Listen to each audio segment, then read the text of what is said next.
commissioners, to Transco, to PSAM. Magandang umaga po sa lahat ng ating mga kasamahan sa energy sector.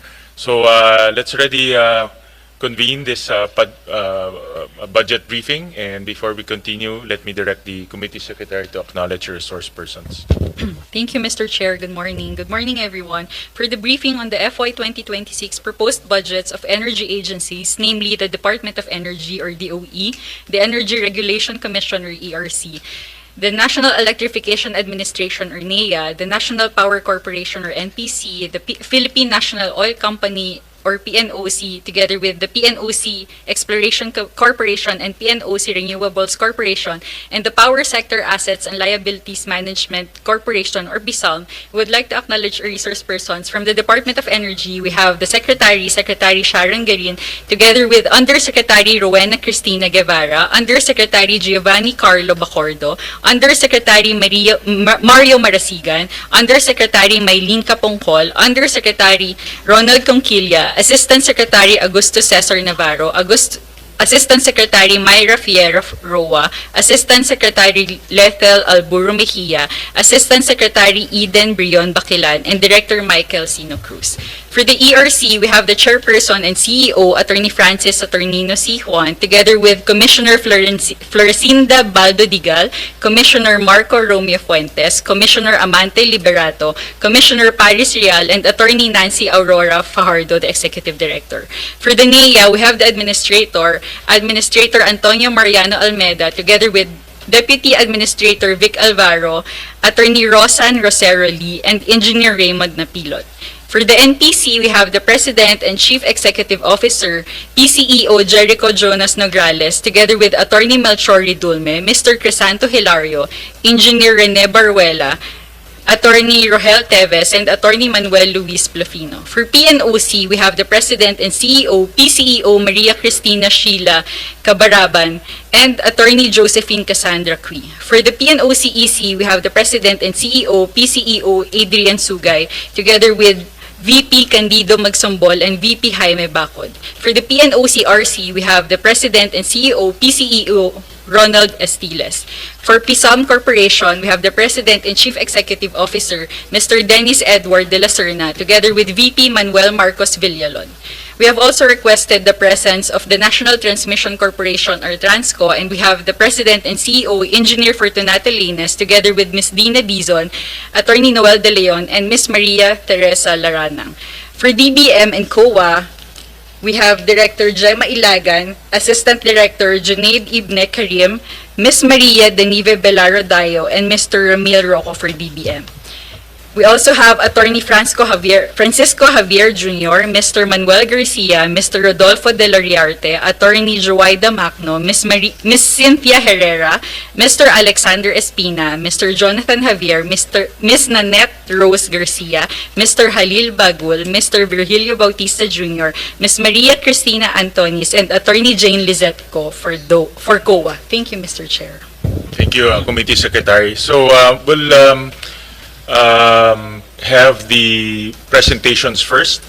We start off with DOE, and then ERC, and then we can go with NEA, then PNOC, who else pa? NPC, and then PSAM. No? So we'll do all the presentations first, and then we'll open the floor to questions later on. All right? Good morning, Chair. Thank you for having us today, and we're privileged because no less than the chairperson of the Committee on Finance is chairing our hearing. For DOE, Sir Chair, we will have two parts which will be presented by Director Sino Cruz and Assistant Secretary Navarro. If they can start, sir. Thank you. We recognize Director Sino Cruz. All right. Thank you, Chair, and good morning to our colleagues.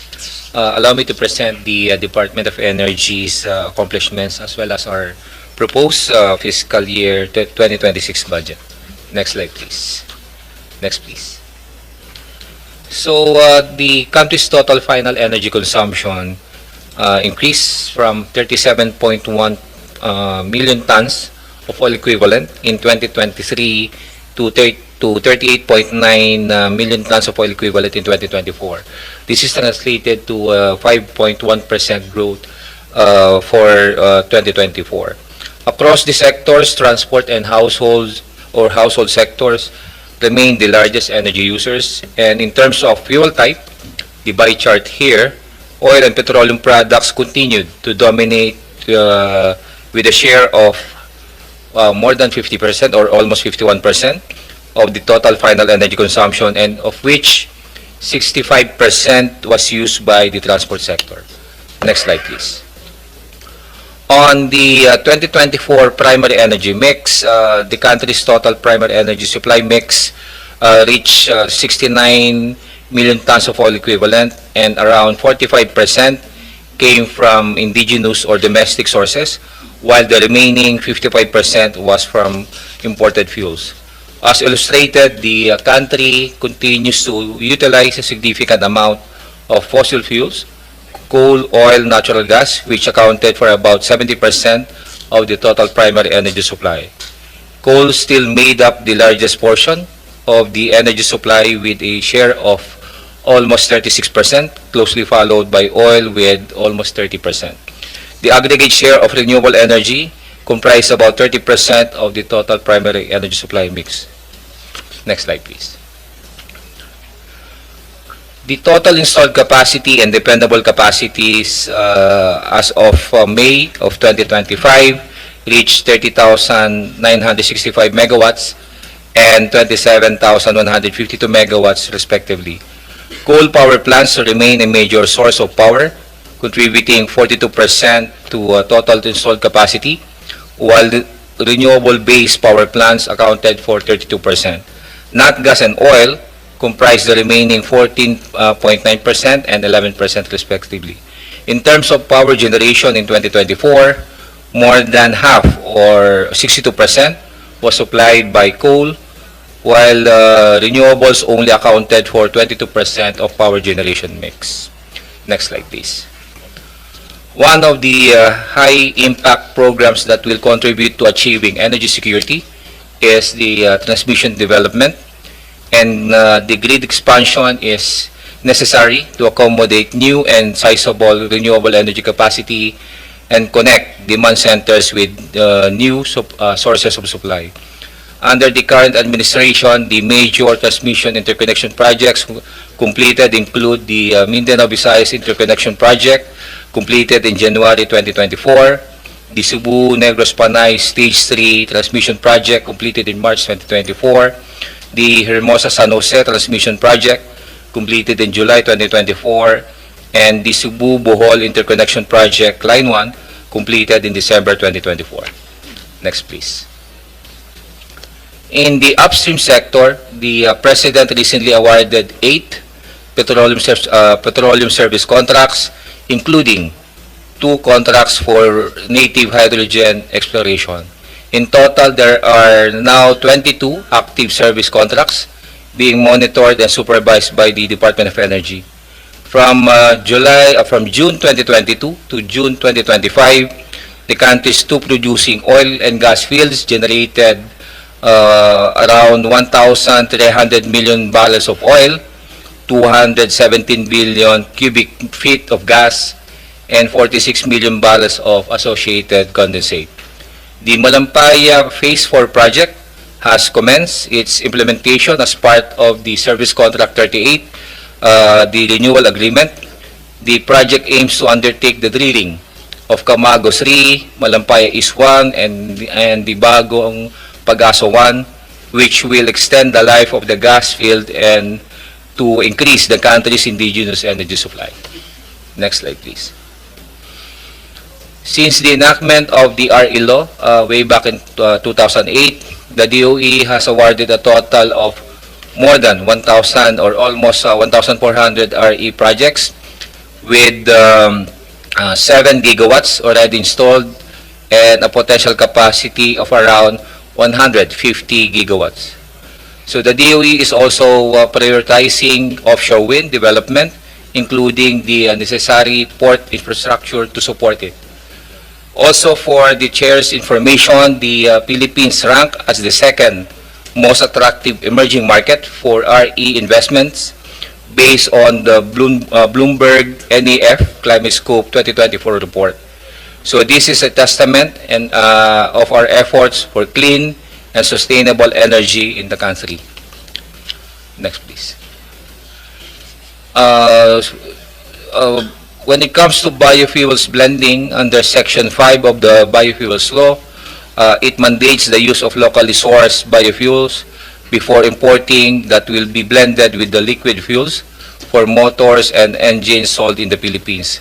So the current blend being implemented is the 3% or what we call the B3 with biodiesel, and the 10% or the E10 for bioethanol.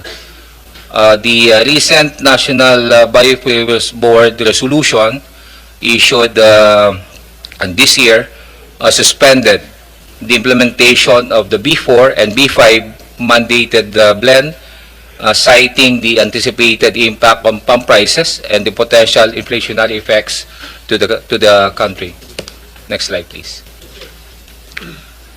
So the utilization of natural gas is a transition fuel, is viewed to support and complement the variability of RE in the grid.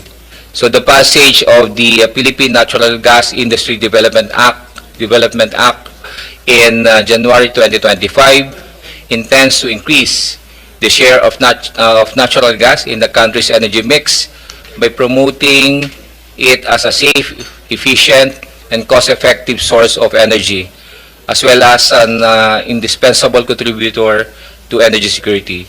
So we even issued the corresponding implementing rules and regulation in April of this year. In addition, the DOE also issued another DC providing the guidelines for the prioritization in the procurement and utilization of indigenous natural gas. Next slide, please. So the DOE implements energy efficiency and conservation as a national way of life for the country, covering the following programs under the Government Energy Management Program, or what we call GEM. The cumulative savings reach 33.55 gigawatt hour and 0.61 million liters of fuel, equivalent to 422 millions in savings. So this is enough to generate power to cover 2,000 homes for a year. The energy efficiency projects carried out by the Energy Service Company and the designated establishments yielded around 9 billion in investments equivalent to 778 gigawatt hour or 8.5 billion pesos in savings.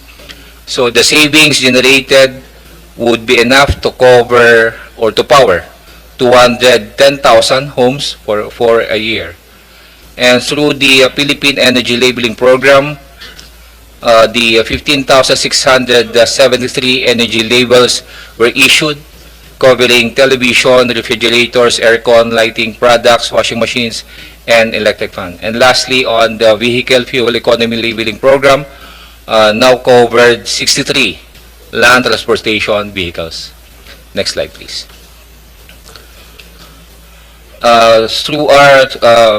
Based on our initiative to decarbonize the transport sector, this would entail reducing our dependence on oil and therefore would also reduce our reliance on imported fuels. And the passage of the Electric Vehicle Industry Development Act in 2022 sent a clear signal of the government's regulation and development of electric vehicles in the country. So the formulation of the comprehensive roadmap for electric vehicle industry, or what we call CREVI, intends to accelerate EV adoption, and it sets a minimum 10% EV share in the vehicle fleet by 2040 under the business as usual scenario, with an ambitious target of refleeting 50% of all vehicle fleets by the same year under the clean energy scenario. Correspondingly, the department or the DOE is also set to issue policies on the mandated installations